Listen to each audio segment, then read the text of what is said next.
Paramashivoham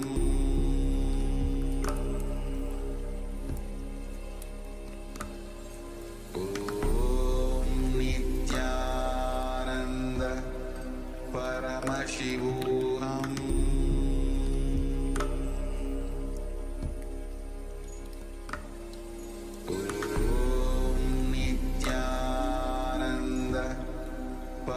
Paramashivoham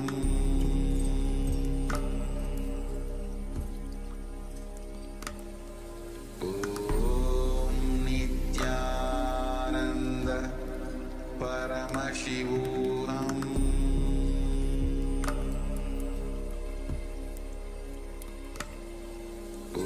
Om Nithyananda Paramashivoham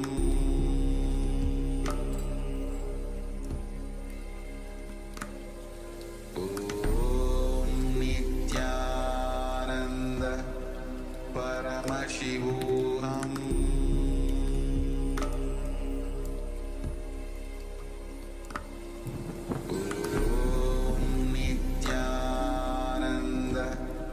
Paramashivoham Om Nithyananda Paramashivoham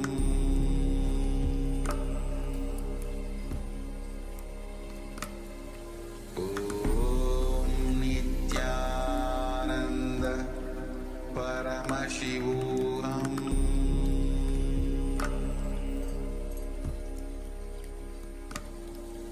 Om Nithyananda Paramashivoham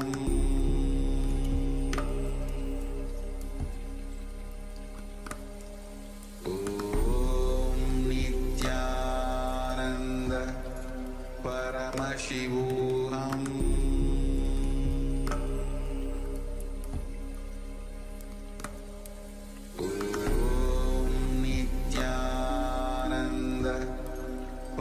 Paramashivoham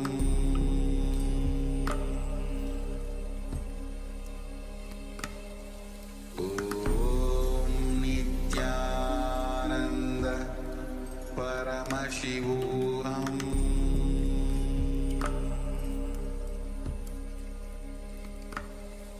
Om Nithyananda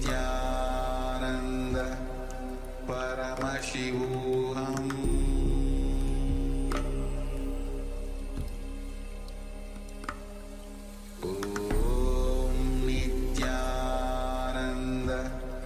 Paramashivoham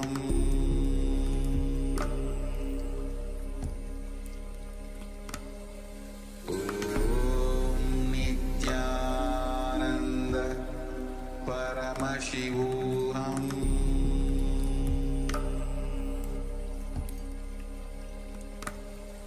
Om Nithyananda Paramashivoham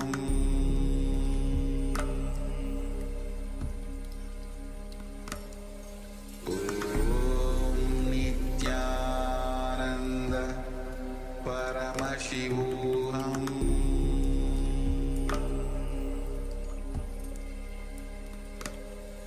Om Nithyananda Paramashivoham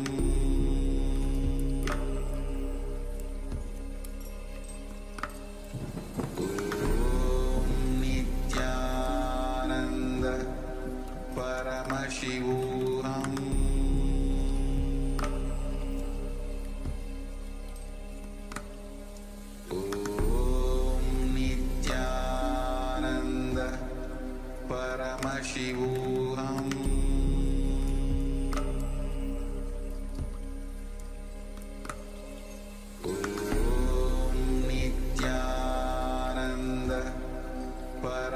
Paramashivoham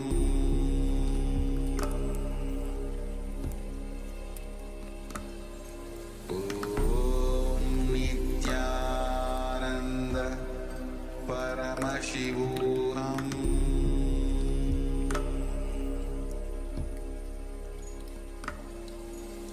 Om Nithyananda Paramashivoham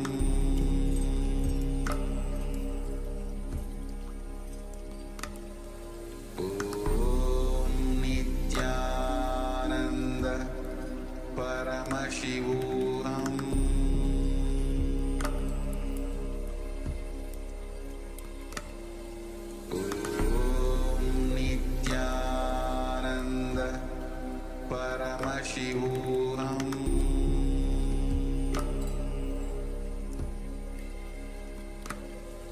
Om Nithyananda Paramashivoham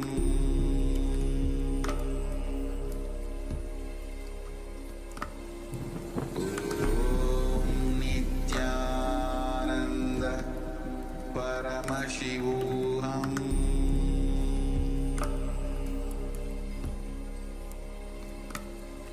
Om Nithyananda Paramashivoham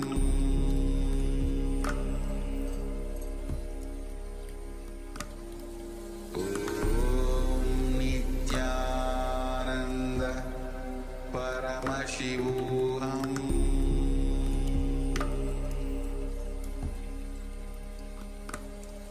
Om Nithyananda Paramashivoham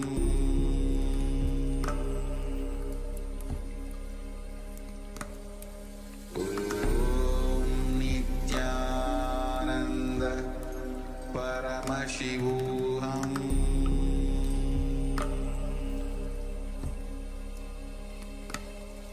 Om Nithyananda Paramashivoham. All right. So you can now, if you have manifested with a partner, you can share that with them. And anyways, do type whatever you have manifested in the Zoom chat. I'll give a few moments for all of you. So it could come in the form, say, at some point, all of us will be able to just download a whole thought current and elaborate answer or solution for each problem. Right now, even if you have a single word, whatever you have, just share that. You can share what was the question if that is not too personal, and share the manifestation as well. Now, just understand a bit also about the power. The third eye solution. As today we are learning about end reality. See, whenever we have a problem, what most of us do is we just think about a problem in our mind. And Swamiji clearly says no problem ever gets solved by thinking. But that's what most of us do. When we have a problem, you just think, oh, what should I do? Should I do this? Should I do that? Now, when you see through the third eye, you are deciding not to utilize your mind, but looking at a reality as it is. Then naturally, from that pure cognition, you just understand, you just cognize the reality as it is. The solution or the answer is revealed. Okay, so that is the whole context. Now, Muhammad Alim has shared, when will I get a job? November 15 or December 15? Okay, so great. Now we just look forward to knowing if that happens. But you have manifested something. Unfortunately, it needs a bit of time for the verification to happen, but let's see. Hoping that it manifests as you have seen. So if anybody else wants to share what you have manifested, you can do so. And in the meantime, we'll be moving forward. We'll be entering into our next session. And Swamiji will be revealing how our identity is confused reality. All of you already know about the genesis of identity, how we built up the incompletion from the young age, and this whole confusion about that we have about ourselves that many times we are not even aware of. That powerlessness, the gap in our identity inside, that is the source of the delusion, difficulties, complication, whatever we experience in life. So when we understand that confusion, that gap in our identity, when you fix it, when you come to an integrated inner image, an integrated identity, then we see that the whole change reflects in our reality. It's not just a change of perception that suddenly you feel better, you feel more integrated, so you do different actions. It's not just that. When the shift happens inside, your reality changes. You see that You don't look, you don't see the things as you were before. The reality itself changes. What you thought was possible or impossible, that changes. Okay. So this is what Swamiji will be revealing about. So let's be receptive. Let's come to a listening space and let us discover about this truth.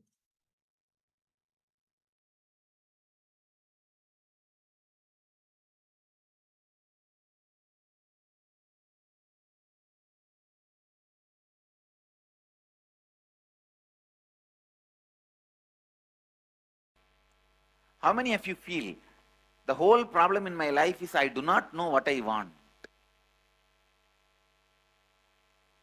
God, 90% of the hall. Remaining 10% do not even know whether they want. They know what they want or they don't know what they want. Even that they do not know.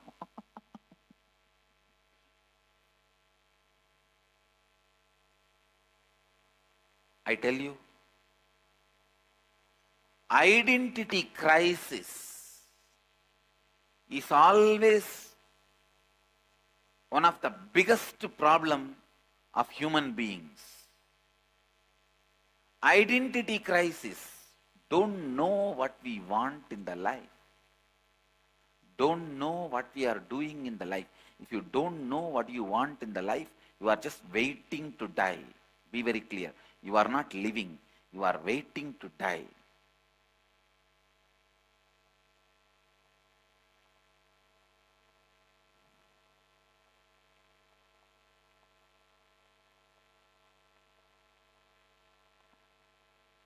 Waiting to die is not living. Many of you, if you look inside, you are just waiting to die. You don't have the courage to commit suicide, so you are just dragging your days, time. Please understand, that is not life. You need to get it. All the confusion in human society is based because of this 4 division. Peculiar attributes and performance of people.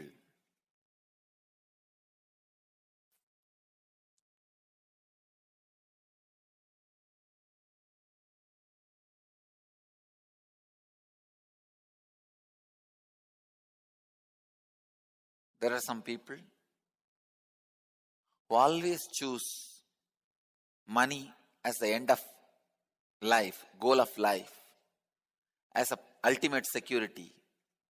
There are some people who choose power as the goal of life. There are some people who choose spiritual strength as goal of life.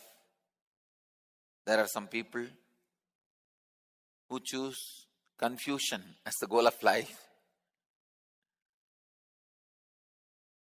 There are different types, kinds of people who choose different things as goal of life.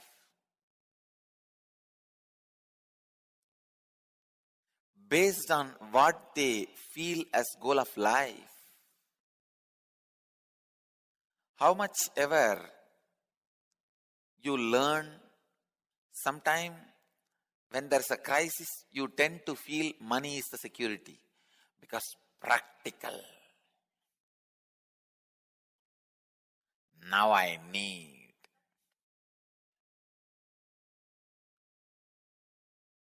How much ever you learn the lesson, you miss it. It is not going to be the security. Finally, you neither get the money nor have the master. When you give up,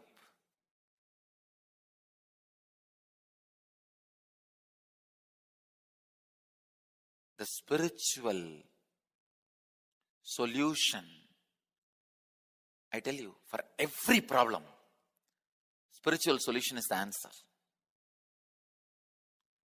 Coming to terms with the reality. There is no shortcut. Be very clear. When reality hits you, do not take shelter under money or power or confusion.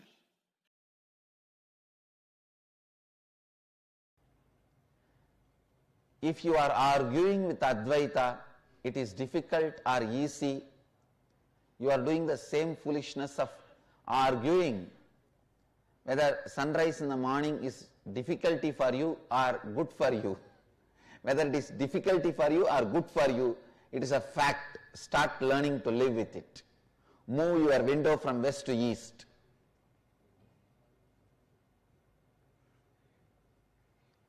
So, stop arguing whether Advaita is good for you or bad for you.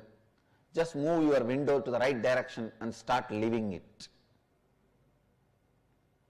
That's the most intelligent decision you will make in your life.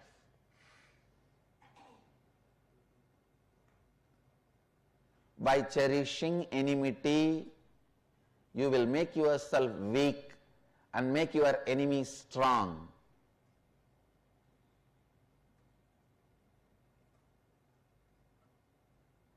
By completing with enmity, you will make your enemy weak.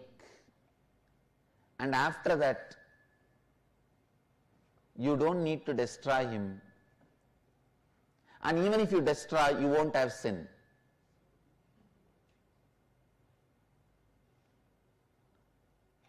You may not even need, because he will die by his own powerlessness. Even if you want to destroy him, you may not need weapon. Understand, the space of Advaita is the best strategy planner, whatever situation you are in. The space of Advaita can be the best war strategy, political strategy, business strategy, economic strategy, health strategy, and the strategy for productivity, highest possible life. Understand? Don't believe completing with your violence will make you weak. If you believe completing with your violence will make you weak, you are wrong. Krishna lived in the space of completion. He was always powerful. As a single man, he finished what he wants to finish.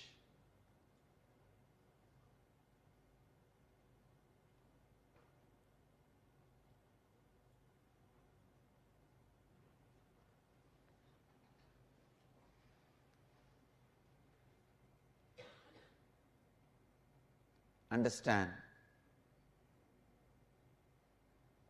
The moment you allow enmity, the first thing will happen is you will be split to pieces. You yourself will not be sure about you.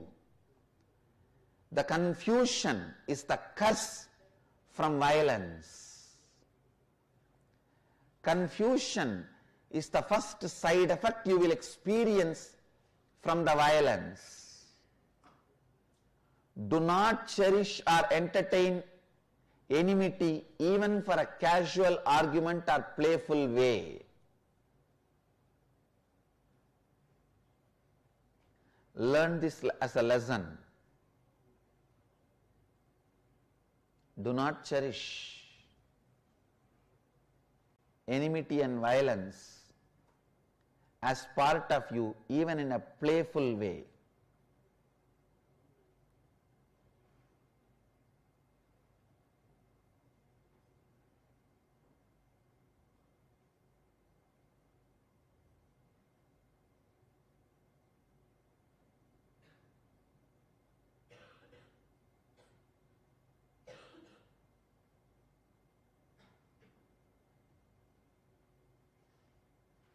the space of Advaita,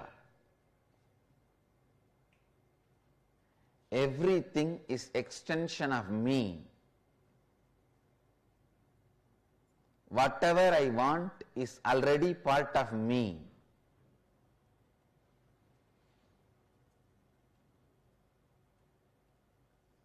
Is Kalpataru.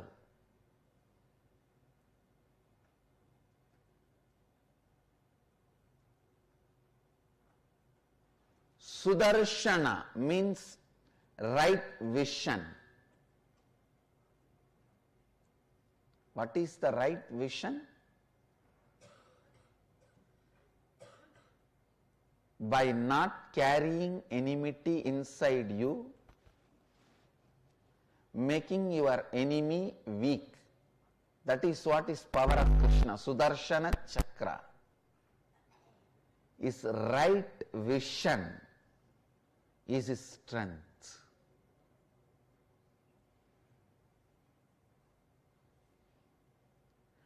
Disown enmity from your being. Disown anger from your being. All your confusion will be burnt. You will become sure about you.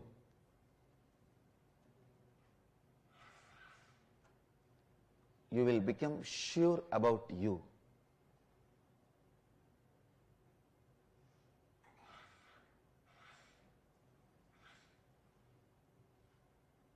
Whoever lives in the space of Advaita, even when you are directly facing your own death, is liberated. The moment you fall into Dvandva, your life is gone. You are gone, your life is gone. Whole thing is waste. Whether you are fighting with a disease, fighting with a pattern, fighting with poverty, fighting with disturbed relationships, fighting with terrorists, fighting with society, fighting with anything, keep Advaita, the space of Advaita, as the strategy for your life. The right wing will have a right wing if they start living the space of Advaita.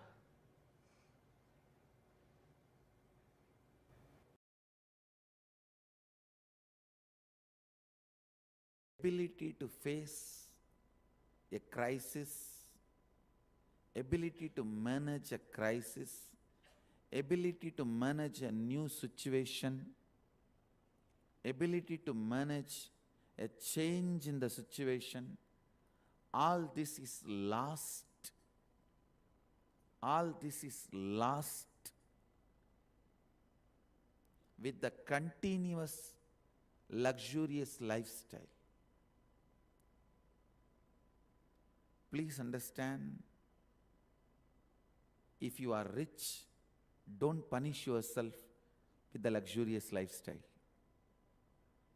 That's the biggest punishment you will give it for yourself. Just because you are rich, don't destroy yourself.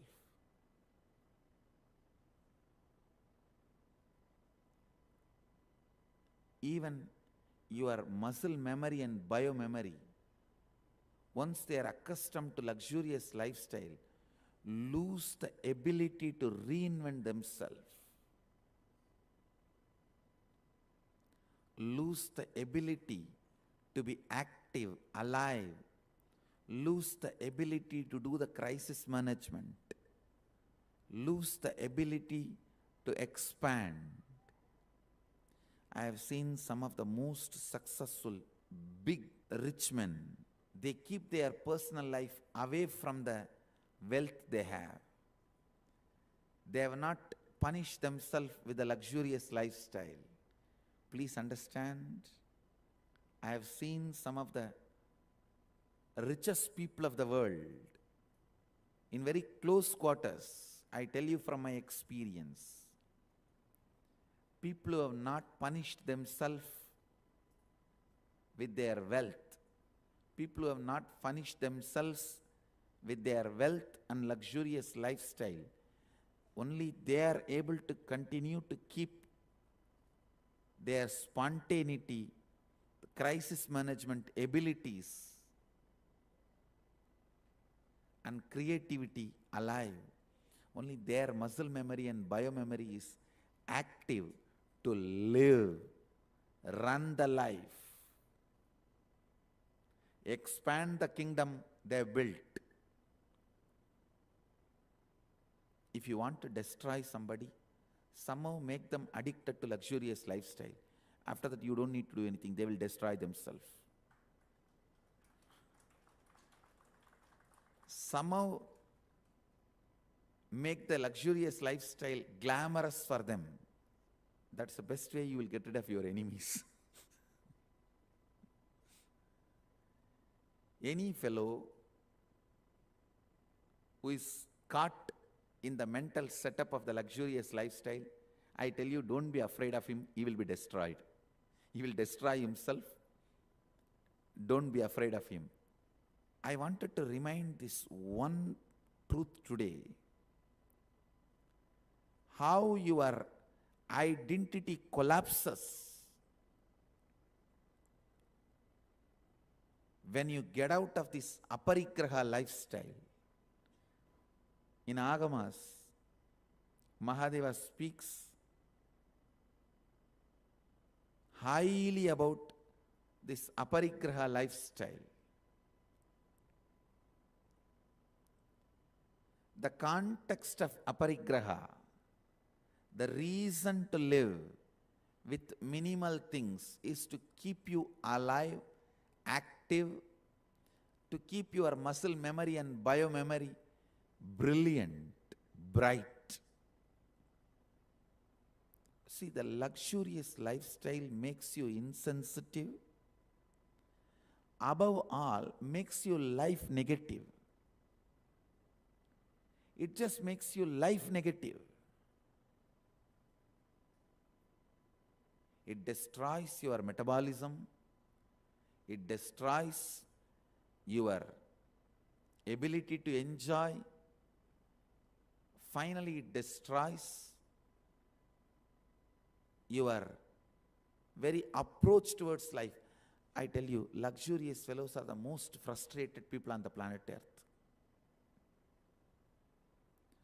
Much of the problem of the developed countries is not depression, frustration is one of the biggest problem the developed countries are facing, because they have not understood with their own wealth they are torturing themselves. Having wealth is not wrong, but torturing yourself with the luxurious lifestyle is wrong. Don't punish yourself with the luxurious lifestyle. It's an old way of living. It is not cool. It's not modern. It's not fashionable. Living luxurious lifestyle like kings and queens is the old stupid way of living. Luxury kills you while you are alive. Luxury makes you insensitive and puts you in identity crisis. Luxury is the source of your strong SDHD. Continuous luxurious lifestyle creates deep self-doubt, self-hatred, self-denial in you. Not only you develop SDHD, you develop SSDHD, means strong SDHD, is SSDHD. Have wealth. I am not saying don't have wealth, but because you have wealth, you don't need to abuse yourself with luxurious lifestyle. You don't have to abuse yourself with a luxurious lifestyle. remain as simple as possible so that you have the freedom to reinvent yourself.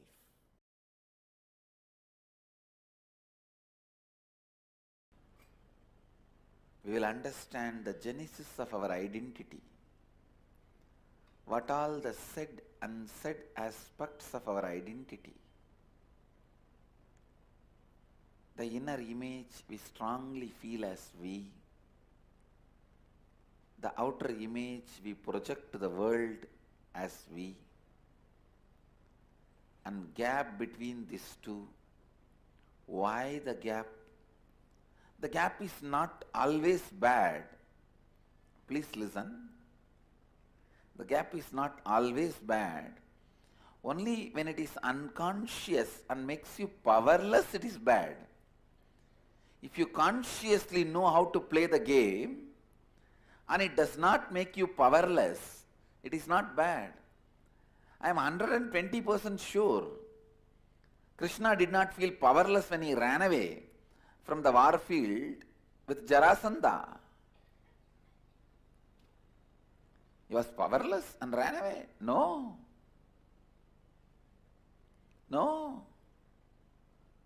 Understand, Krishna did not feel powerless and run away from the war field with Jarasandha. No.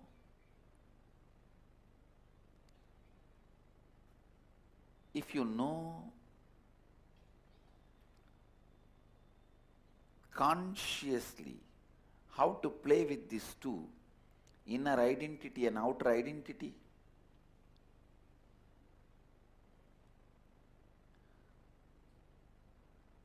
and it does not put you in powerlessness, gap is not wrong. Not once or twice, so many times Krishna ran away from Jarasandha. There is a temple in Gujarat called Rankichor. Means who ran away from the war. So understand, then do you mean to say he felt powerless so he ran away? No. No. He is the most juiciest incarnation.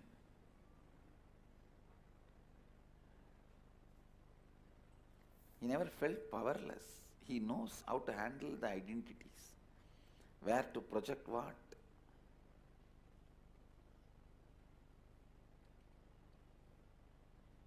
So understand,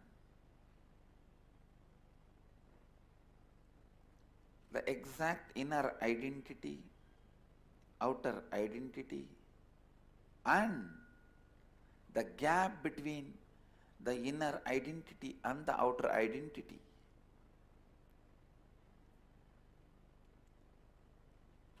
And what you want others to experience, feel about you, and what you feel about others. There is always a big gap between these two. You want everyone to feel about you as a loving, caring, trusting, blissful, joyful person. But you believe, you think about everybody as crooked, cunning, cheats, bunch of thieves. Now you need to know the gap between your inner identity and outer identity. That gap is neither good nor bad. Same way, the gap between what you want others to feel about you and what you feel about others. This gap also is neither good nor bad. If both these gaps makes you powerless, both of them are bad. If they make you if they does not make you powerless and you know how to play with that, then it is not bad. Sometimes it is good. Some of the very powerful, the most powerful strategies which Krishna did to protect Dharma are done from that space where other person can't even understand with what kind of a logic you are functioning.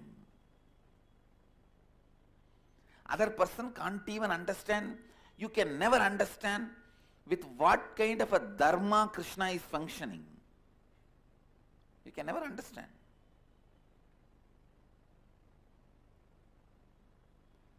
But he is the most dharmic being. Because the gap between inner identity, outer identity has not put him in powerless space. SDHT, self-doubt, hatred, denial.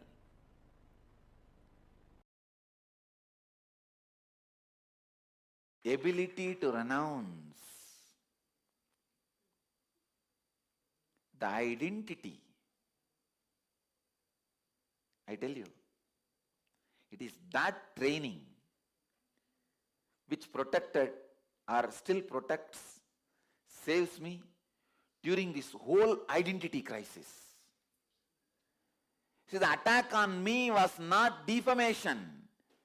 It was literally creating identity crisis.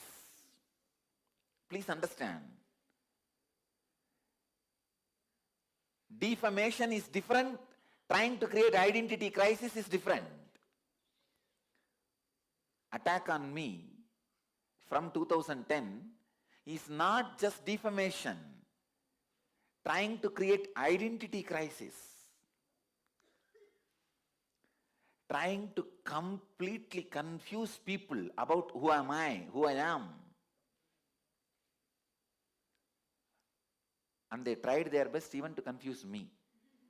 See, if constantly 3 years somebody tells you you are a cheat, you are cheat, you are cheat, you may start thinking, am I really cheating? Ability to drop your identity in front of anyone is the quality of sadhu, and I wanted this to be a guru walk to all my ashramites. What is there?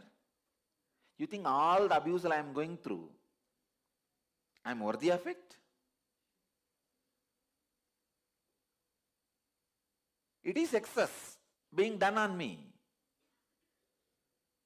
But that is the way life is. That is the way humanity is. That is because you did not become enlightened few thousand years before and serve the humanity. I am struggling all alone.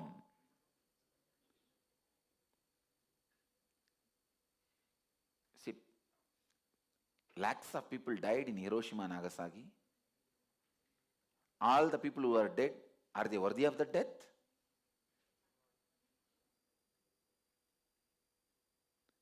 The ability to drop the identity is Jivan Mukti. I tell you one more secret. As long as you have certain identity, you will always feel society is adharmic towards you. It is a basic secret.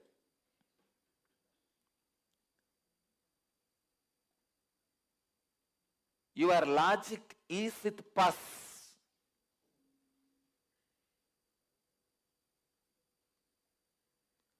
It sees only from your side, never from the other side.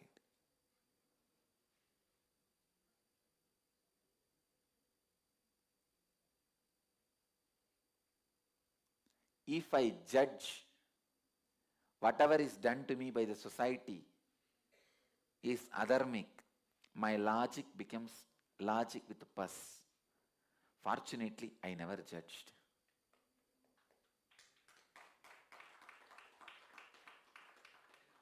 Society is not The group of people, please understand, society is the other person. It is not collective. Even a single person is society. I am telling you, in all possible situations, this is the truth. Ability to let go the identity makes you the hero whose identity can never be destroyed.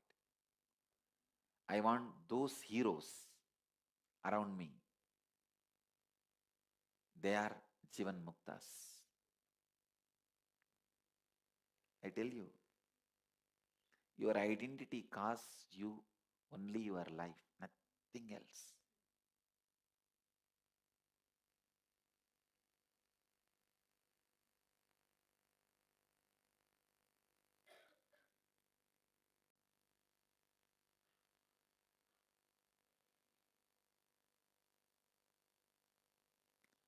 If I am supporting your ego and identity, you are doomed. If I am not touching your ego and identity, you are in waiting list. If I am hitting at it straight, you are blessed.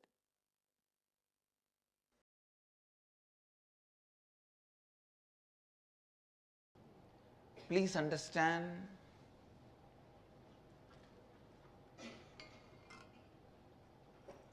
when people ask, why should we have the space of Advaita in everyday living, the whole question seems to be stupid.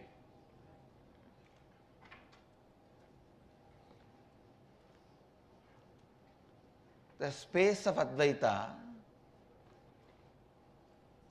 gives you the best strategy from which you can operate.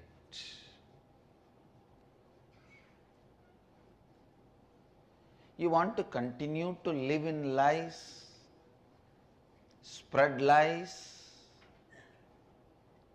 Please understand, living in lies, spreading lies, the biggest problem is you get confused about what do you want. Getting confused about what you want is a failure. Getting confused about who you are is depression. Please understand. Getting confused about what you want is only failure, but getting confused about who you are is depression.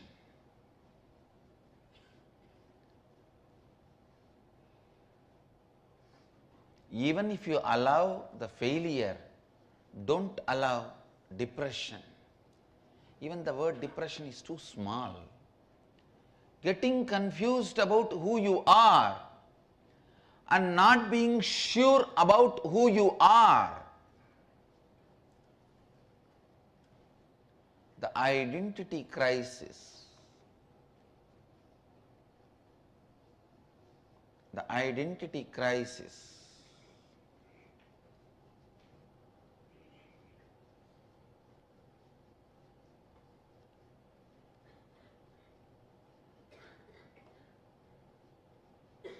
Please understand, the identity crisis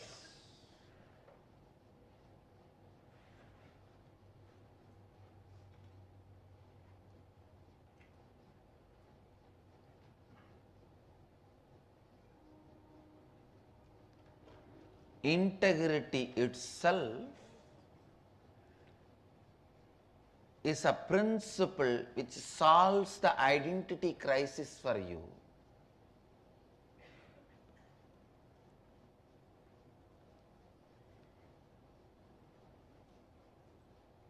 See, integrity actually solves identity crisis for you.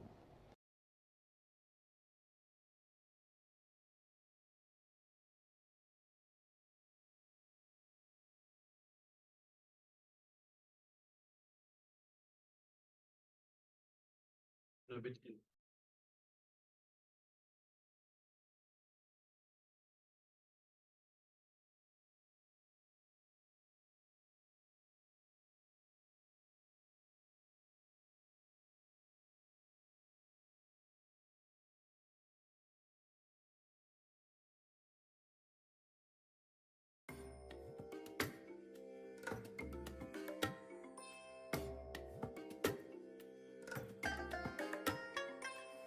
bless you all. Let you all open all your three eyes and manifest the powers of Mahasadashiva. Om Nithyananda Paramashivoham.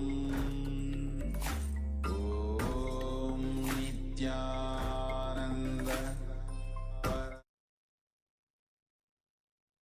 Yes.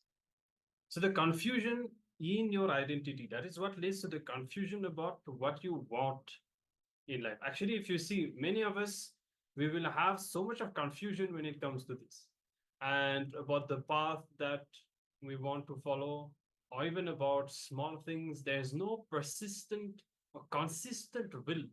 You see, like how Swamiji, how even a few years before, he will have detailed the whole vision that he has about the future, about his life, about KAILASA and all of this. And any change or any addition always complements this vision. But most of us don't have that kind of a clarity. It's all about short-term, contradicting, and confused desires and intentions. Swamiji also mentioned, he gave an example of Bhagavan Shri Krishna, that having an integrated inner image is most important. Once you have aligned all your four images, your inner image, your outer image, the other's image, and the life image, once all these four are integrated, you will be able to play with life as you want. Because even even when Bhagavan Krishna was running away from the battlefield, it was not that he was powerless. He knew he is Parandhama, he is the all powerful, but still he played it as a Leela. So now we'll be getting into a small internalization exercise where we'll be doing manana, will be that Swamiji has revealed to us. Yes. So you see, when you have that identity crisis, as Swamiji was explaining, the way it manifests is we will be continuously making limiting statements about ourselves, about what we can manifest. And finally, that is one of the confusion, because on one side you have a desire, you know that you really want to do something, but you make these statements that you cannot do it, you cannot achieve it, you cannot have it.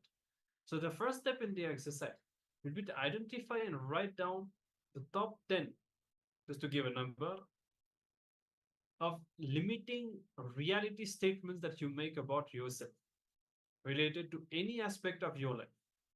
So it could be that, oh, I am always unlucky, I am not good looking, I am not good at doing that, I'm not good at doing this. Many of us have that. We feel that, okay, I'm good at doing this, but I'm not good at doing that. This is not for me. I am not that kind of person. I cannot do this. So like that, because of the identity, confused identity that we have, we make these limiting reality statements, and finally, we make them into reality just because we chose to use that word.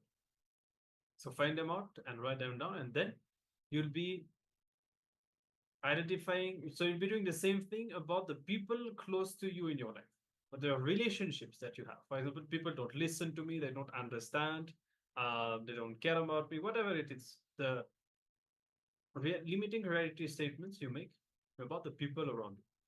And then you describe how you respond and complete, how you behave in general when you face these realities. Understand what is the pattern.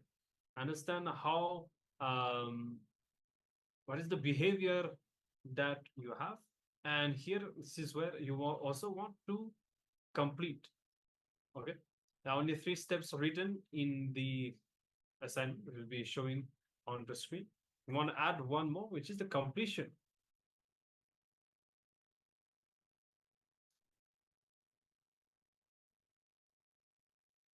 Where you declare what is the powerful reality statements that you want to make. And if you need to do any completion, looking in and relieving and all that, you can do so. As you can see, the 3 assignments and one more, which we are adding the completion, the powerful declaration to restore your space. Okay. So hope that is clear. We can all start to bend down and cut open.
All right. So understand how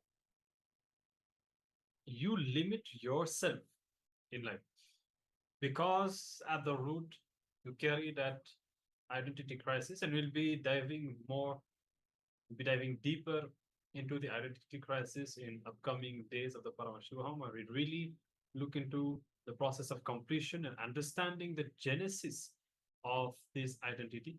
But here, at least, you understand the power of the statements that you make, and how, when you are in confusion and not being able to manifest your reality, or for whatever reason whatsoever, you make negative statements about your potential, and whatever limitation, whatever situation you are facing in your life now is the byproduct of these statements. So look deep, identify all these statements, and even if you don't, at least now decide to make only empowering statements about yourself. So with this, you'll now be entering into another round of the power manifestation. And third eye solution, once again, have a question or problem ready for the power manifestation. As you note down your question, let us now invoke the presence of Swamiji. See, every time we manifest a power, and every time we get into the space of manifesting a power, it is celebrating Swamiji, it is manifesting Swamiji through us. So, always when you're manifesting the power, maintain the sanctity of the place around you. It is something very precious, important, and sacred for all of us. It is Swamiji's presence that we are celebrating while we are manifesting the power. So, if possible, you can sit in a cross-legged position, in a proper yogic position, a cross-legged position on the ground. If you're not comfortable, then you can always choose to sit on a chair. So, being seated comfortably in a stable posture without being restless, bring yourself to the space of restful awareness. Remembering Swamiji in your third eye, bring awareness into your third eye.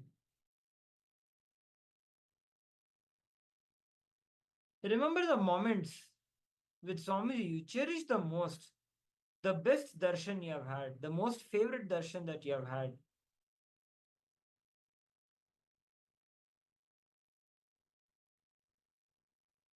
Remembering Swamiji in your inner space intensely, chant the Mahavakya. Om Nithyananda Paramashivoham. Om Nithyananda Paramashivoham. Om Nithyananda Paramashivoham. Continue chanting the Mahavakya intensely. Now, put whatever you have written, the problem, the challenge that you are facing in your life, of which you are looking for a solution, put that into your Ananda Gandha, put it into your third eye, into this space of Swamiji that you have invoked now. You will see that Swamiji will reveal a powerful solution, the customized solution for each one of you. Let us now begin with the power manifestation.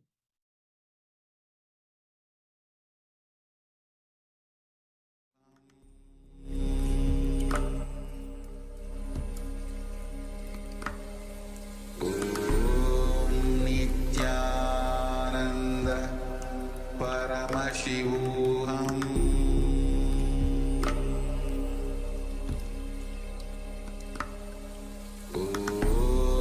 Nithyananda Paramashivoham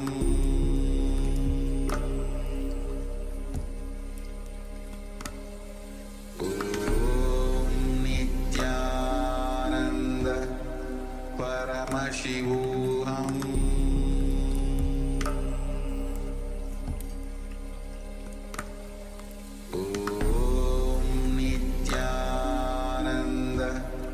Paramashivoham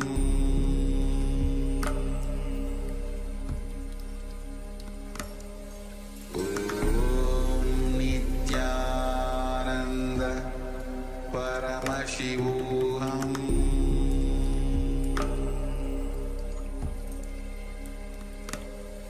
Om Nithyananda Paramashivoham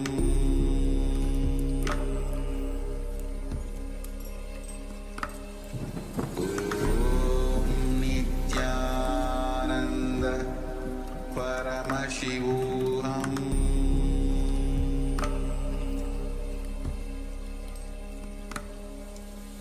Om Nithyananda Paramashivoham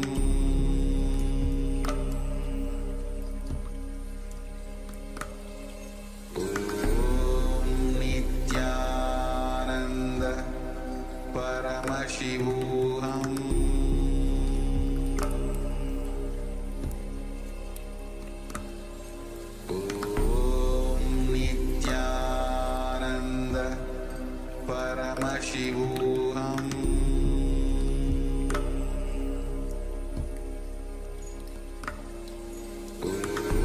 Om Nithyananda Paramashivoham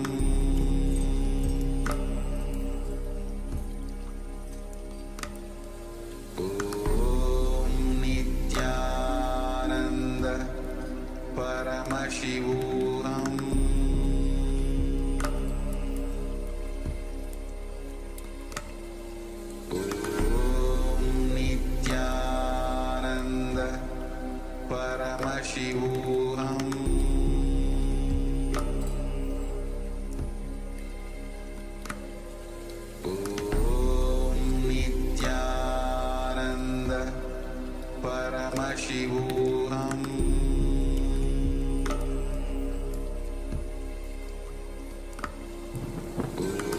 Om Nithyananda Paramashivoham Paramashivoham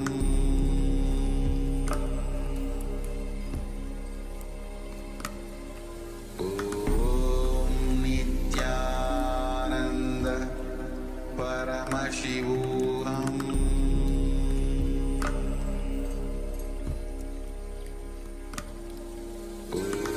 Om Nithyananda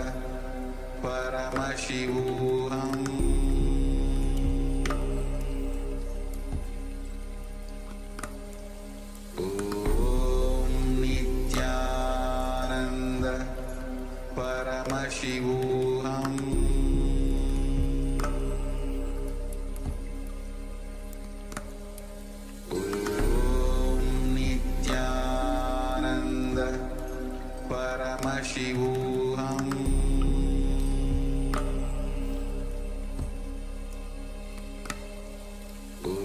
Om Nithyananda Paramashivoham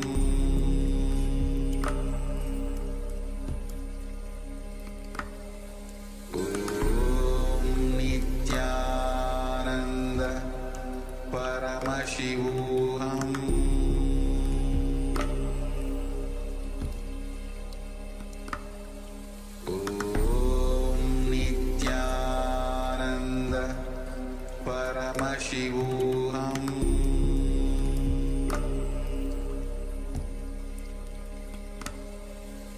Om Nithyananda Paramashivoham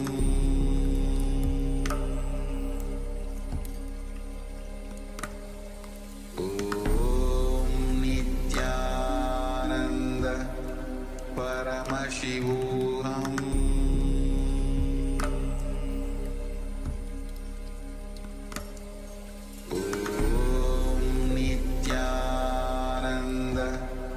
Paramashivoham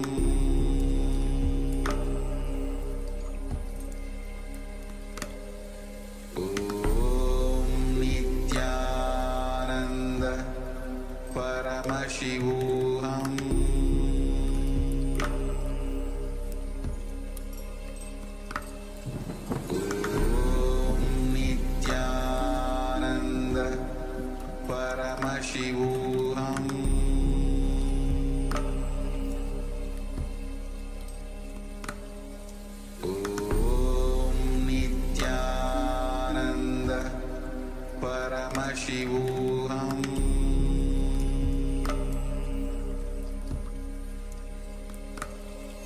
Om Nithyananda Paramashivoham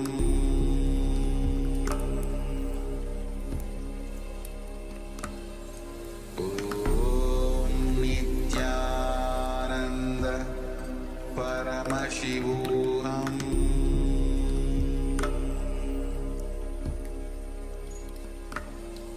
Om Nithyananda Paramashivoham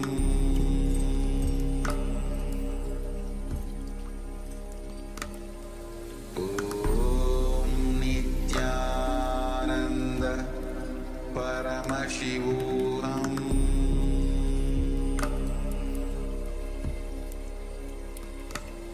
Om Nithyananda Paramashivoham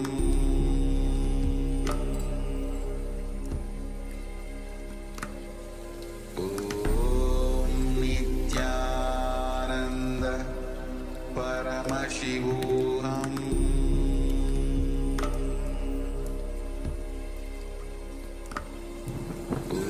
Om Nithyananda Paramashivoham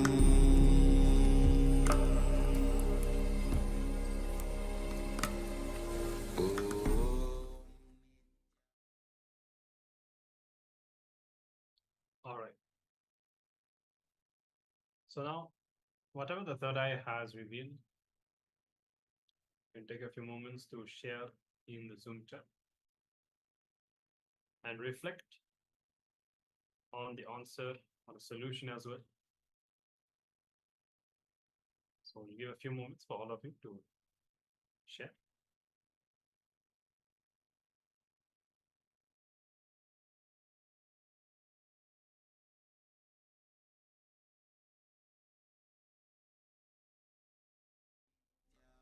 Ananda Paramashivoham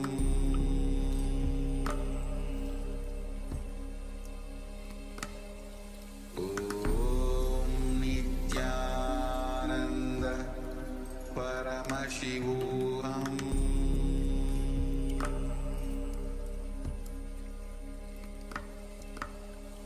Om Nithyananda Paramashivoham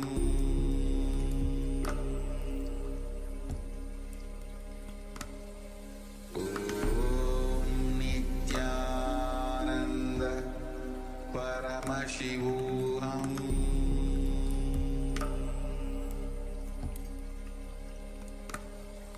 Om Nithyananda All right.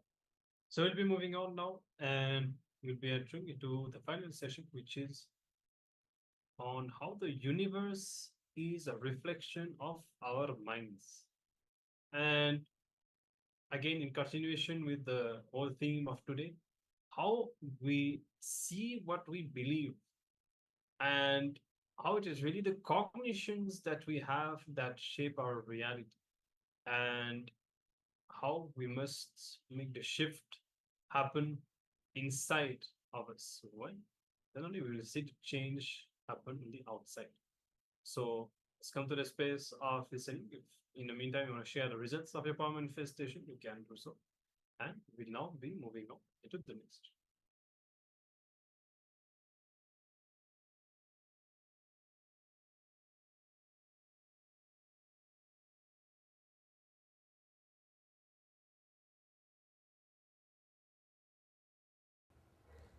Understand, that is the source from which constantly you are fed the idea that you are not complete, you are not full, you are not as you are supposed to be, and you are not total. These ideas are taught to you so that you will be constantly made to run, to create bigger and bigger infrastructures. Beautiful definition of kshetra. Kshetra means the cities developed by the Vedic masters. That is why in India we took care, never the leadership was given to a king who is egoistic and constantly mad after expansion of infrastructure. It was all policy decisions was always under an enlightened master, Rajaguru. All policy decisions was under Rajaguru, enlightened master, because he knows how to plan, and he was constantly taking care. Only the fulfillment was expressing. Here, Mahadeva says, as you see many suns in water, from one sun, so see bondage and liberation. So many suns are seen in the water.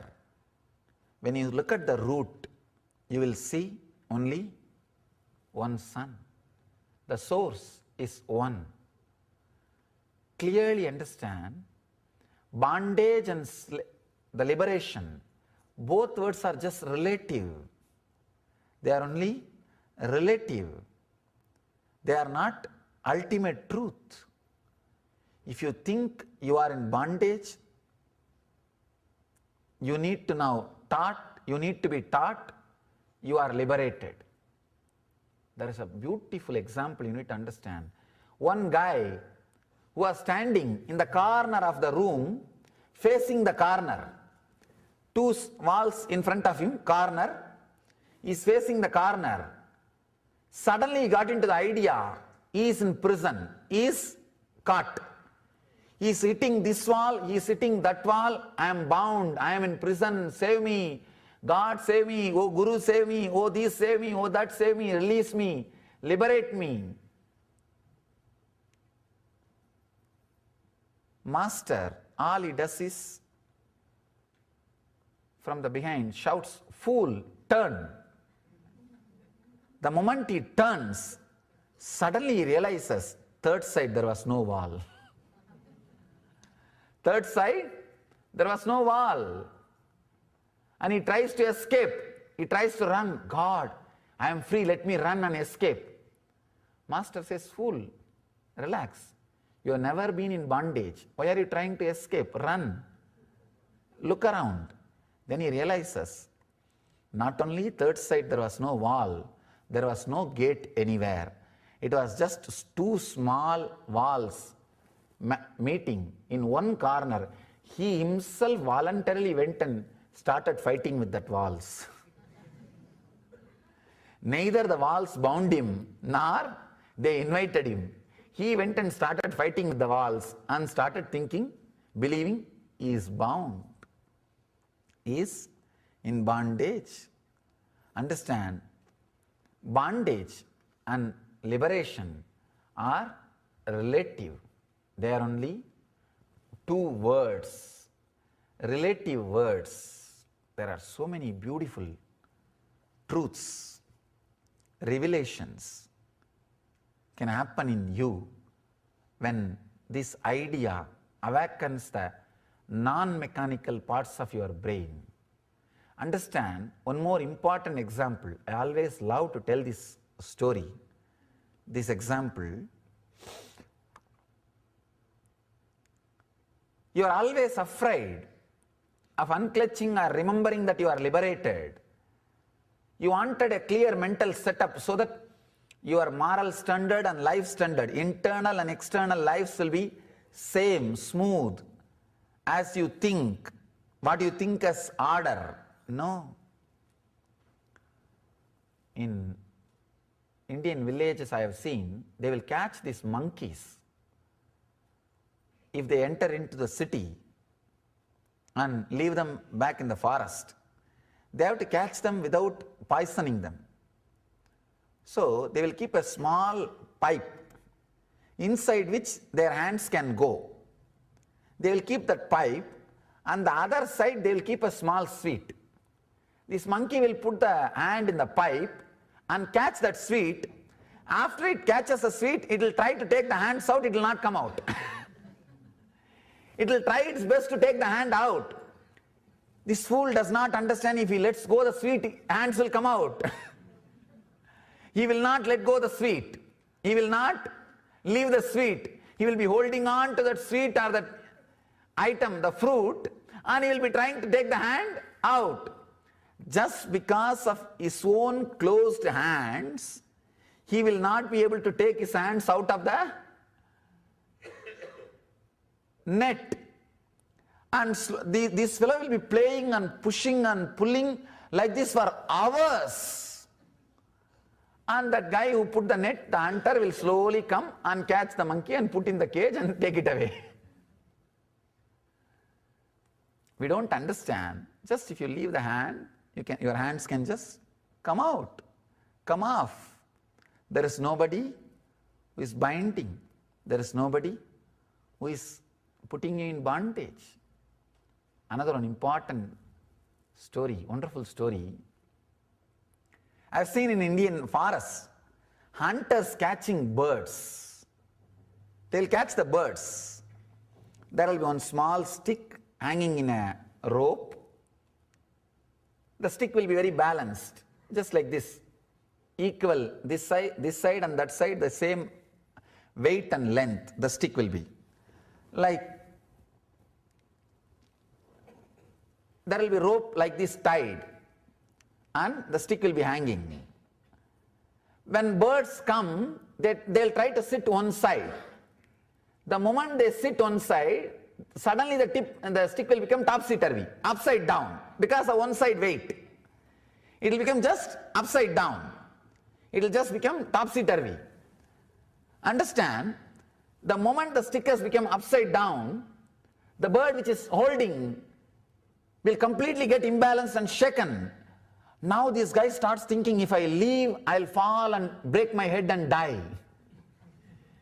If I let go the stick now, I'll fall and break my head and die. He will be just hanging, trying to flutter his wings, trying to shake, trying to move, trying to bring that stick to balance, trying to straighten that stick. No. Here Mahadeva says, continuously use this as a key. Understand, this is a very small key.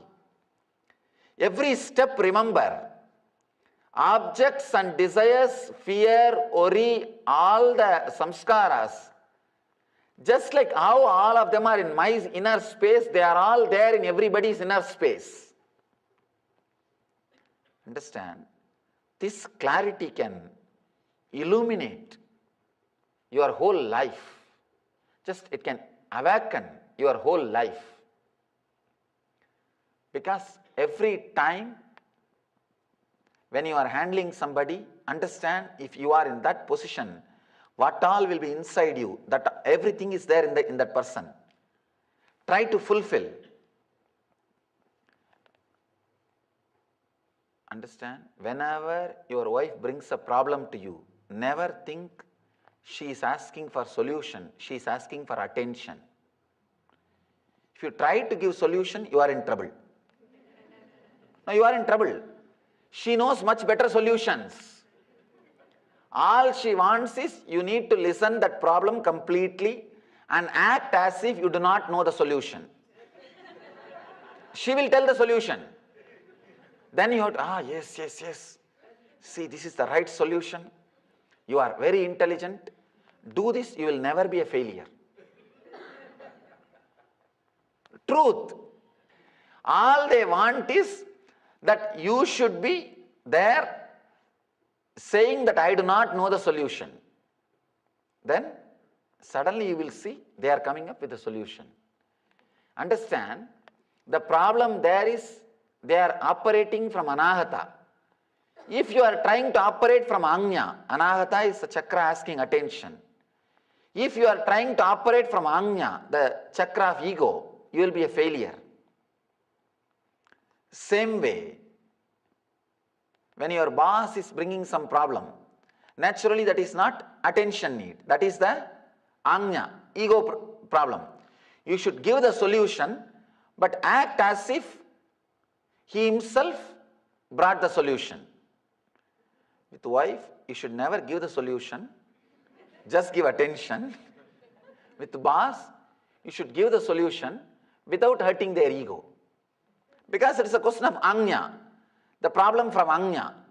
Same way, if the problem is from Swadhisthana, means out of fear, naturally you need to handle it with a lot more care and healing. There neither attention need will work, nor working with ego will work. Just see from which energy center they are acting and respond from the same energy center. Put yourself in the same energy center and see. Accept that desires and things exist in you. As it exists in you, it exists in others also. Never think, never start judging, guessing, or trying to interpret. It will be different. It will be some way different. Understand exactly it is as it is in you and handle it. You will see in so many places, suddenly you will have deep compassion. You will open up deeply. When your being opens up, it radiates so much of healing energy. So much of trust is created. So much of understanding is created. The real communion starts happening. The real communion starts happening. I tell you, even when you read the enlightened masters' life stories or the teachings, use this technique. Sit with it, and with every incident, see, try to analyze their mental setup was also, at least before enlightenment. After enlightenment, you won't be able to analyze. It will be too much. It will be extraordinary. Your logic will not be able to relate. Before enlightenment, whatever has happened in their life, put yourself in the position. The same desires and object and fear, whatever you have in you, was there in them. How they responded. See how you are responding. Suddenly you will see the life which they lived is possible for you. The life which they lived, with that you will start feeling connected. You will see it is possible to open up. It is possible to grow. It is possible to expand. Unless you understand and accept desires, objects, everything exists in others the same way it exists in you, you will not be able to connect, relate with people or enlightened beings or the truth. Try to connect, try to relate with the things, objects, accepting objects and desires exist in me as in others, so accepting, let them be transformed.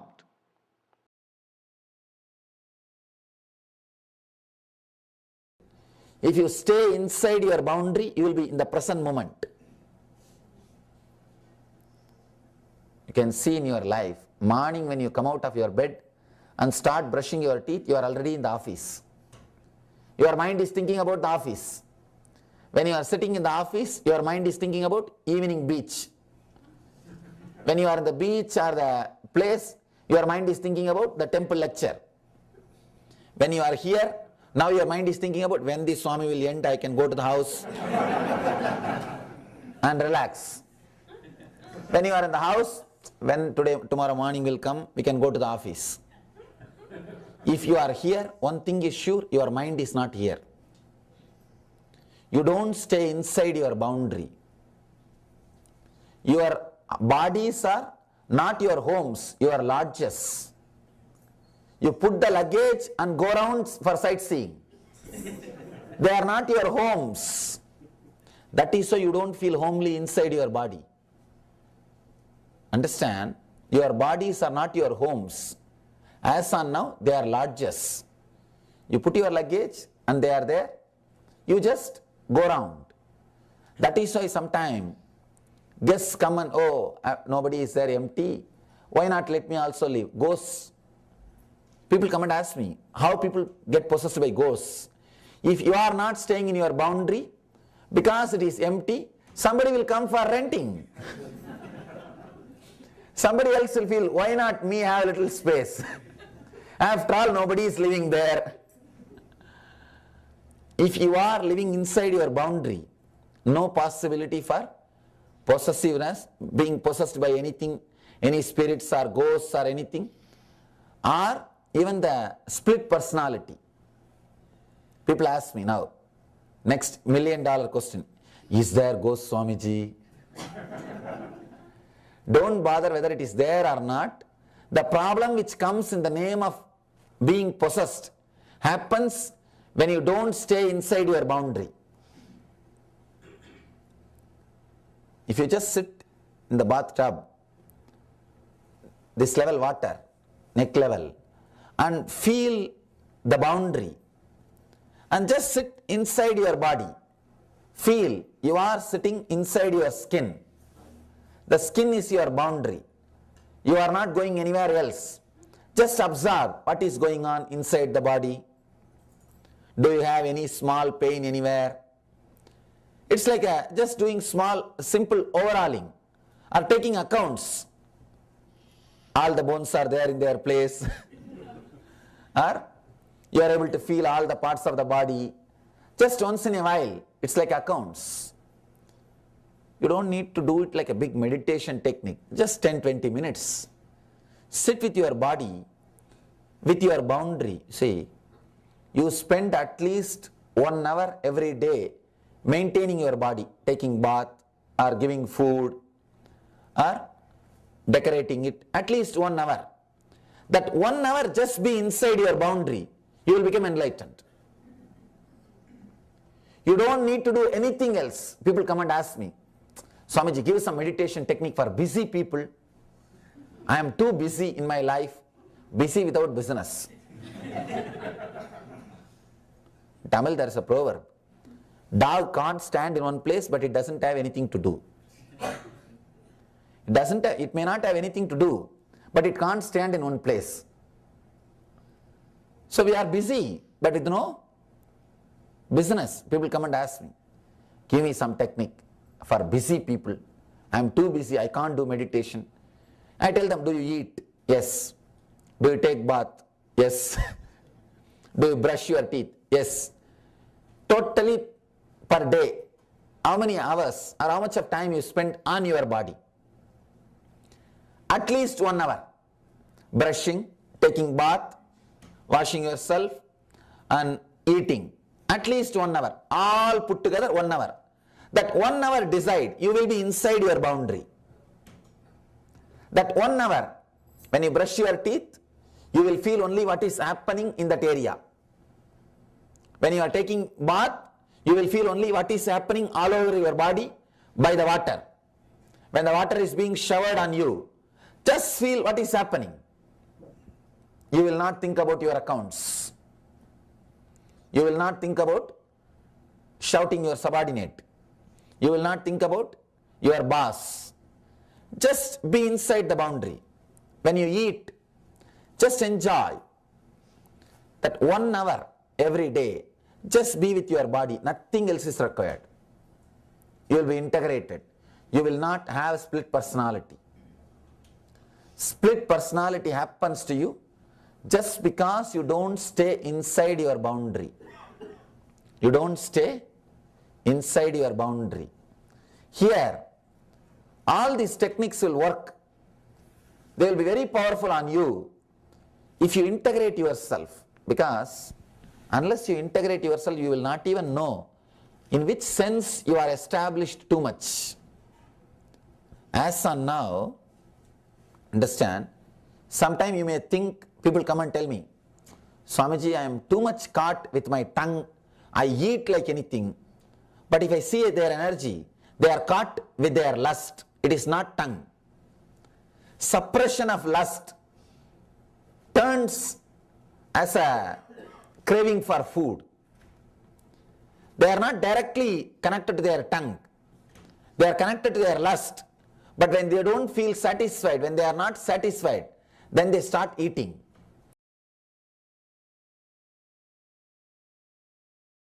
Physically, see, the great swans are like the enlightened masters who take this the bird body just to go around and see their territory. Anyhow, Ramakrishna speaks about this great swan. It is supposed to be the metaphysical bird, seen only by enlightened eyes, or the people who are living in the high consciousness. Of course, only if you are enlightened, you will be able to stay in the high consciousness. That is different. This bird, it will lay the egg. In 40% distance itself, it will hatch.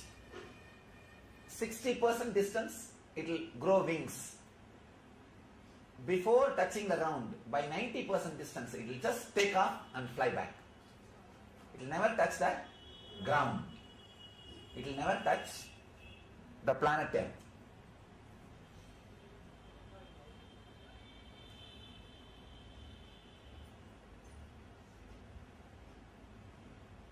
When the reflection of the swan falls on lakes or the ocean or river, when the reflection falls on the lake, all the fishes in the lake start jumping. Oh, some new fishes come, big fishes come. They all start jumping on the reflection and start playing with it. Some fishes jump this way, some fishes jump this way, some fishes jump that way. Some fishes are thinking, oh, what a beautiful fish, what wonderful fish. And they try to jump this way and that way. Some fishes start calling other fishes, hey, come quickly and come and see this fish. Beautiful fish, big fish, pretty fish, whatever you want to call. Some fishes will start even putting fence. Hey, only we can go near this fish quickly. You guys have to come? Yes. And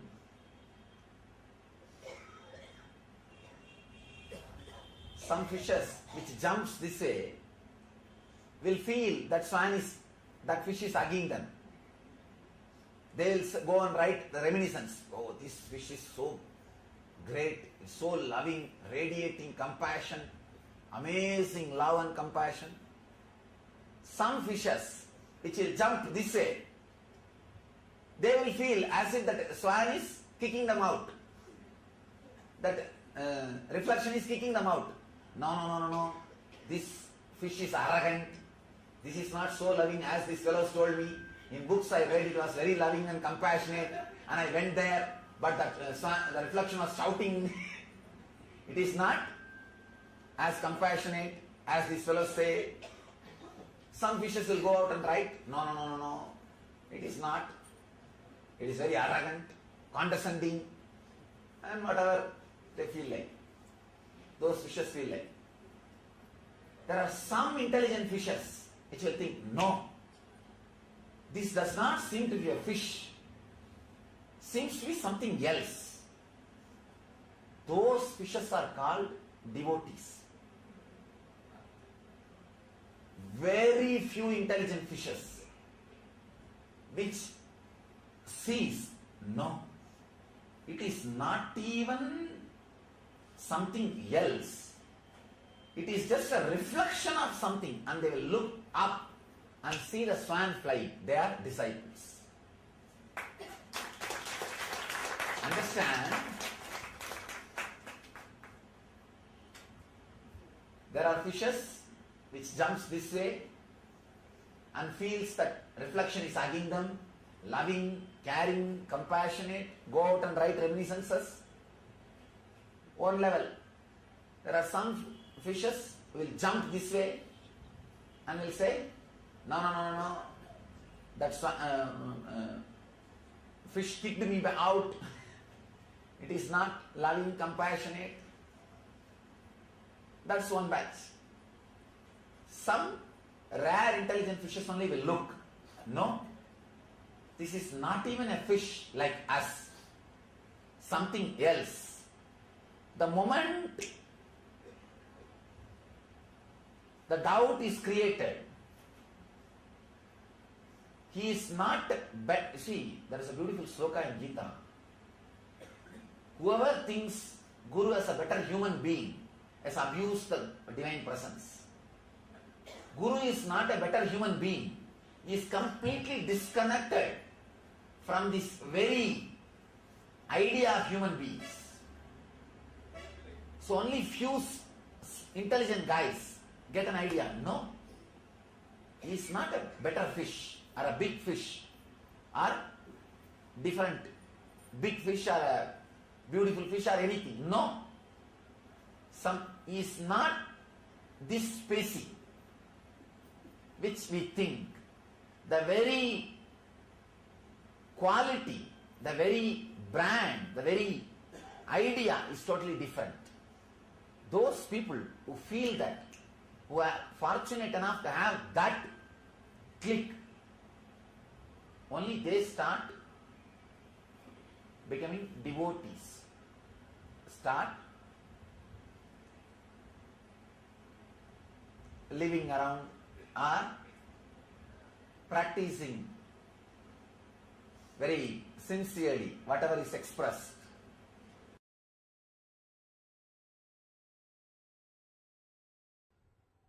See, constantly we carry a subtle kind of uneasiness. We carry a subtle kind of uneasiness. For example, if you are sitting in a car and the person who is driving is a rash driver, you know he's a rash driver, and his history says at least few accidents in a year. Will he be able to sleep? And especially, you know that he sleeps on wheel and you are driving late night. And I'll never sit with one or two of my disciples. I'll tell them, no, I don't want to sit with you, because as on now, I want to do little mission work. You can't sleep, you can't relax. Even if you try to relax, any small break, you will just get up. You will carry a kind of unease feeling with you constantly. Same way, when you are living the life also, you carry that uneasiness. Knowledge means healing yourself, dropping that unease feeling. See, creating more and more self-healing thoughts, viveka. That's what here, the exact Sanskrit word is viveka only. It is translated as the knowledge. Viveka is not even knowledge, it's more like a discrimination. Maybe you can say, discrimination and knowledge put together is called viveka. The original word is viveka only. I don't know why in English they have translated as a knowledge, but it's the nearest word. You don't have any other word. Constantly having a viveka and bringing yourself back to the higher level, intense energy, high enthusiasm,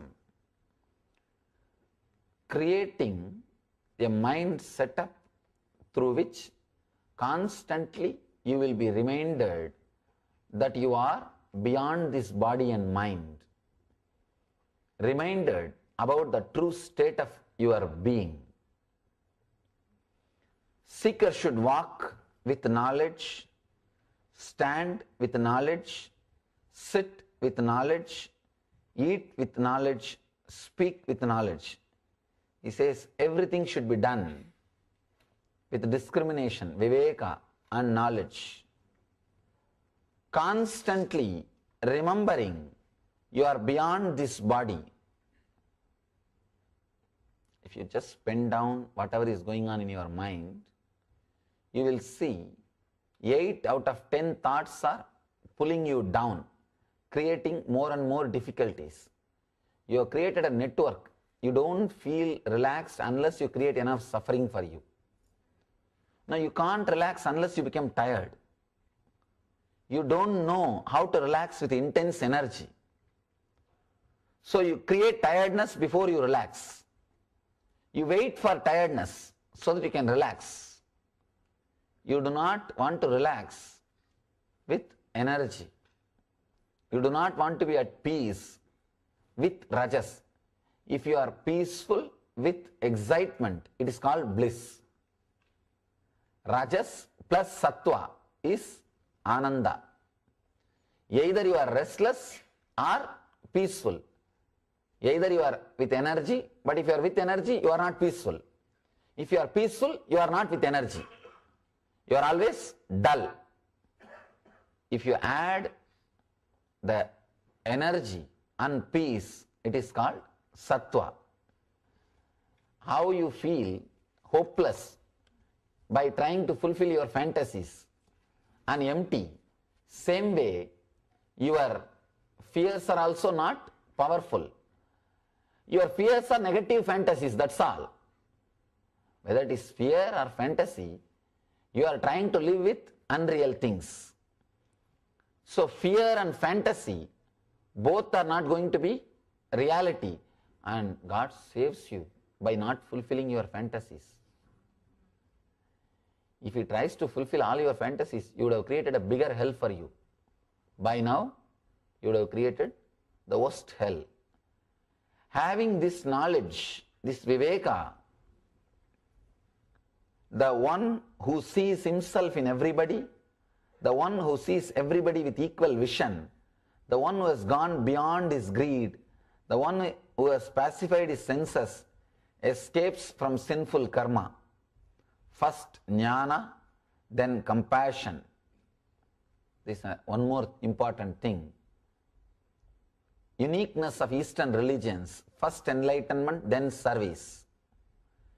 People who want to do first service before enlightenment mess up the whole thing. They create more and more suffering so that they can continue to serve people.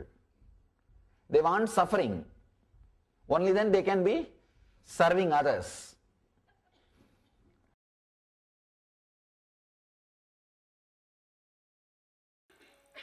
Completion is complete when you can come down to the plains and remain complete.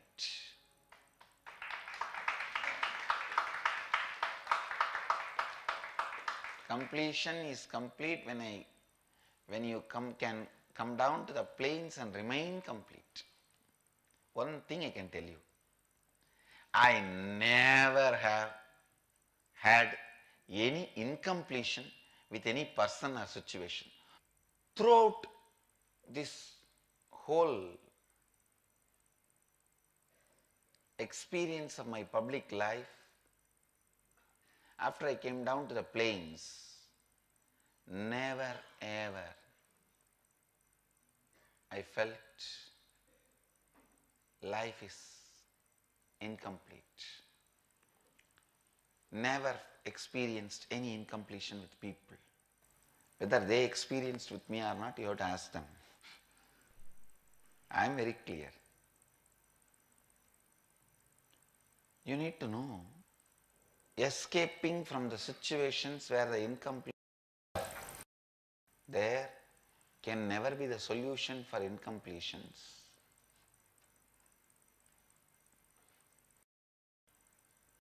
That will become one more pattern of incompletion. Whenever you see a conflict, just take off. Whenever you see a conflict, the taking off becomes a pattern. Completion with others is a spiritual quality, that's all. It is necessary for enlightenment. Unfortunately, we always got the idea, if you have incompletion with others, run away to the higher planes where less people are there. No, that is not a solution. That is not a solution.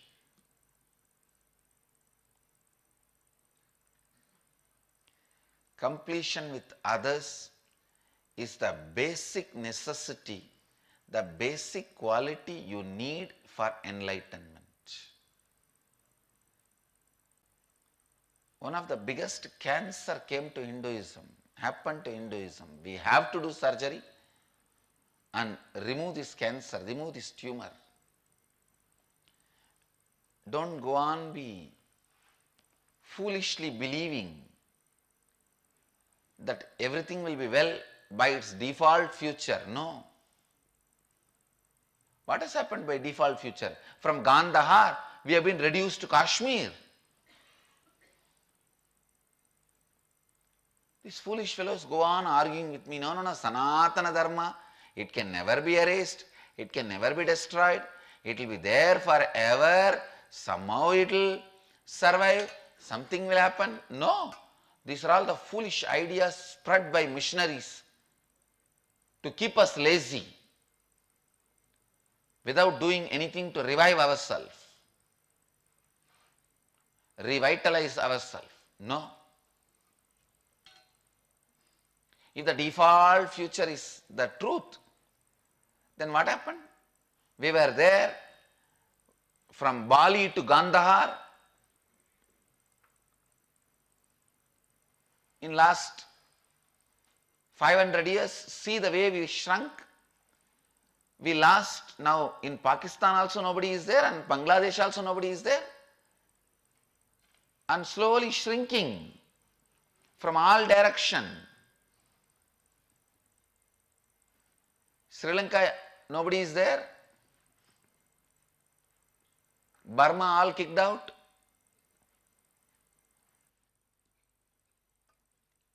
The only way you can revive, the only way you can cure the cancer came to Sanatana Dharma is realizing the truth, completion with others, maintaining completion with others, living in the space of completion with others is a spiritual truth that is required for a spiritual enlightenment. Because as long as your body is moving and functioning, others are part of you. You are part of them. If you are not ready to be in the space of completion with others, you can't be completion with yourself.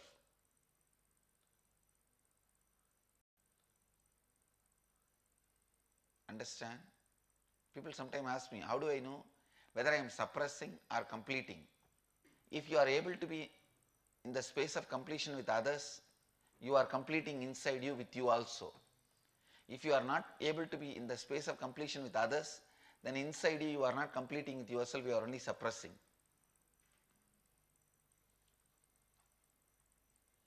So the scale to find whether you are completing or suppressing, completing or brooding over, completing or waiting for a chance to take revenge. I have seen many people. In the name of completion, now I am completing, but I am not going to keep quiet. I will wait for time. When my time comes, I will tell you what to do. I will do what needs to be done. Completion with others is a spiritual practice. Completion with yourself is like Mahadeva.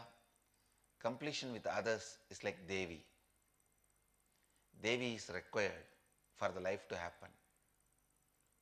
That is why in all our temples, I have put Devi along with Mahadeva.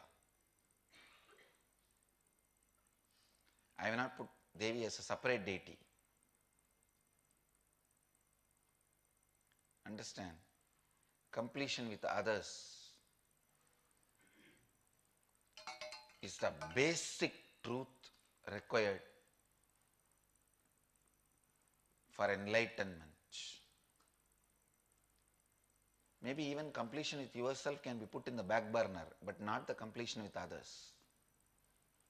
If possible, both should be in the front burner, but the way the gas prices are going, you may not be able to do it. At least put the completion with others as the front burner.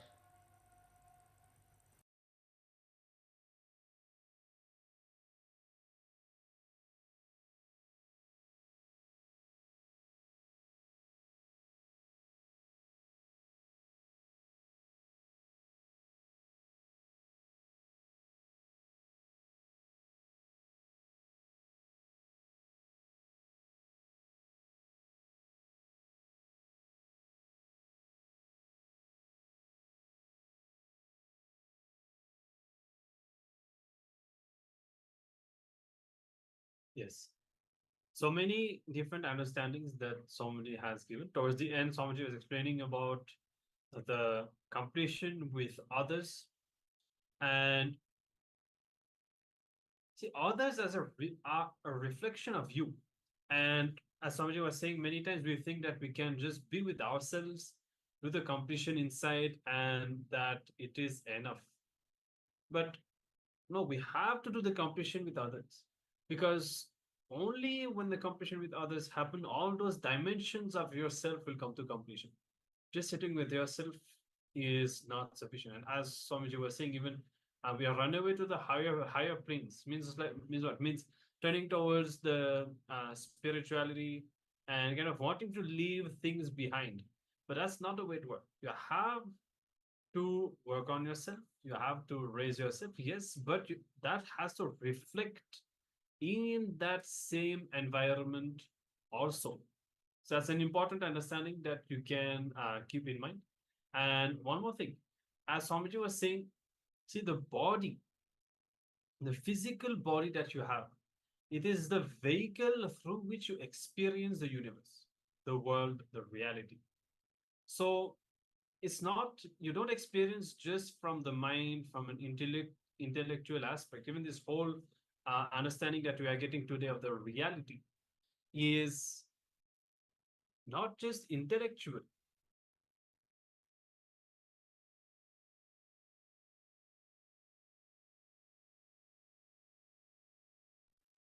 It's not just intellectual. It's a whole cognition that happens throughout your whole body. And so there are different things that are at play with that. How, for example, if your body, if you are sick or tired, your whole cognition of the reality changes. And but here Swamiji was explaining how we are not even living in our body itself, because consciously we are thinking about something else. Even right now, or even during the session, at some point you think about something, and your mind is trained to go into other places, do other things, but not being in your body. And this is what actually we'll be doing. We're having a short meditation where you'll just be within your boundary, within your body. Actually, when you do that, you will see that already your mind is trained to go to other places. Even just sitting few minutes in your body continuously without interruption, that may need certain training. So let's do that for a few minutes. Just sit wherever you are and comfortably. You can keep your eyes closed or open. Just be within your boundary. Be within your body. Just try to stay in your body. And as you do that, practicing this now, the idea is that you should be able to remember that when you are working or when you are whatever you are doing throughout the day, you should remember to again and again remind yourself, am I in my body right now? Let me just be within my boundary, because only then you will experience the reality. And as I was saying, you'll be in the present moment. Only when you are in your boundary, you will be in the present moment. And then only, of course, you can experience the reality as it is in front of you, not based on the incompletions from the past. So let's do that. Sit comfortably, be within your boundary, within your body.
All right.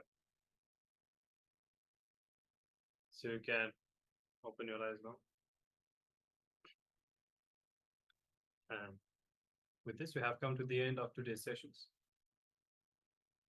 In reality, understanding what is the true reality. And always remember, whatever impossibility you perceive, whatever causes suffering in you, can never be the reality. Because as Swamiji says, the reality is always synonymous with liberation, freedom, empowerment. And in fact, whenever some conclusion makes you feel powerless, whenever you have an idea about yourself that makes you feel depressed, powerless, or puts you into suffering, remember it cannot be the reality. So question that, do not entertain that. Immediately decide to drop it and question and think. So what is the reality? What's the powerful cognition I should be having? It's a very important understanding. If you can catch yourself, if you can be aware, whenever you come to powerless cognitions or powerless reality statements about yourself, you will never fall for it anymore. And you also have confidence about the powerful affirmations that you make. See, sometimes you use your will, your conscious will, to make a declaration about yourself, about your potential, what you want to manifest in your life. And you feel inspired, you feel empowered. And then you are in reality or moving towards closer to the ultimate reality.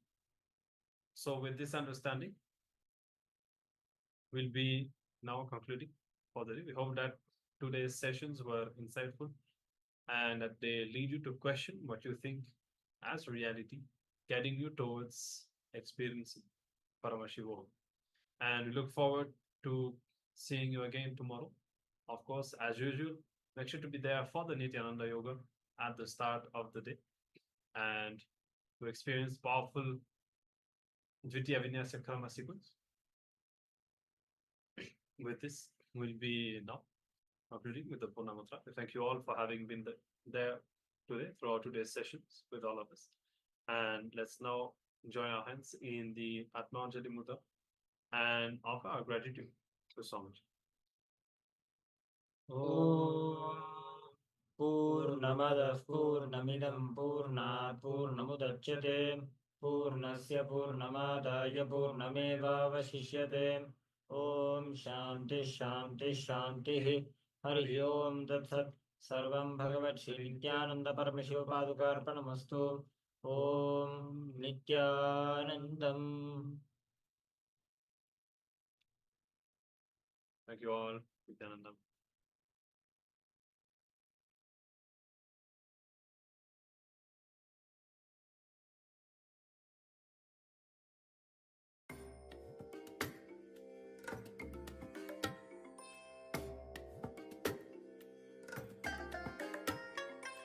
I bless you all. Let you all open all your three eyes and manifest the powers of Mahasadashiva. Om Nithyananda Paramashivoham